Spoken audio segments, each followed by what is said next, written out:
High, আজ আমি তোমাদের সাথে শেয়ার করব চিকেন স্যান্ডউইচ রেসিপি। সেদিন ফ্রিজে একটু দেখলাম বোনলেস চিকেন রয়েছে।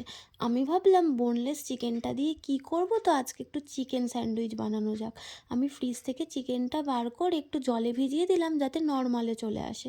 তারপরেই এদিকে একটা পাত্রে আমি একটু জল দিয়ে দিই, আর জলটা গরম হতেই আমি বোনলেস চিকেনটা তার মধ্যে দিয়ে দিই।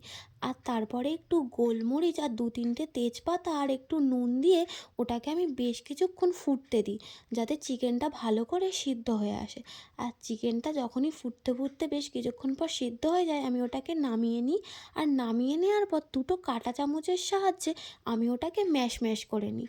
আর ম্যাশ ম্যাশ করে নেওয়ার পরেই আমি এবার রেডি করি একটু মিয়োনিজ নিই, তাতে একটু লবণ দিই, আর তার সাথে আমি একটু রসুন কুচি, একটু পেঁয়াজ কুচি আর শসা কুচি, আর তার সাথে একটু চিলি ফ্লেক্স দিই, দিয়ে আর একটু গোলমরিচের গুঁড়ো, সবগুলো একসাথে দিয়ে, আর কাঁচা লঙ্কা কুচিও দিয়েছিলাম, আর সবগুলো একসাথে দিয়ে আমি ভালো করে মিক্স করে নিই।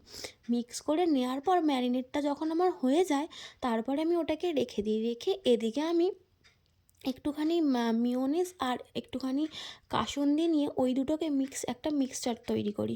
মিক্সচারটা তৈরি করার পরে আমি নিয়ে নিই ব্রেডটাকে নিয়ে ওই কাসুন্দি আর মিয়োনিজের যে মিক্সচারটা আমি তৈরি করেছিলাম, ওটা ব্রেডের ওপর ভালো করে ব্রাশ করে দিই।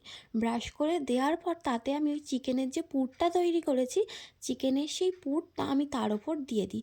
দিয়ে একটার ওপর আরেকটাকে চেপে ভালো করে দিয়ে তাতে আমি একটু বাটার ব্রাশ করে দিই।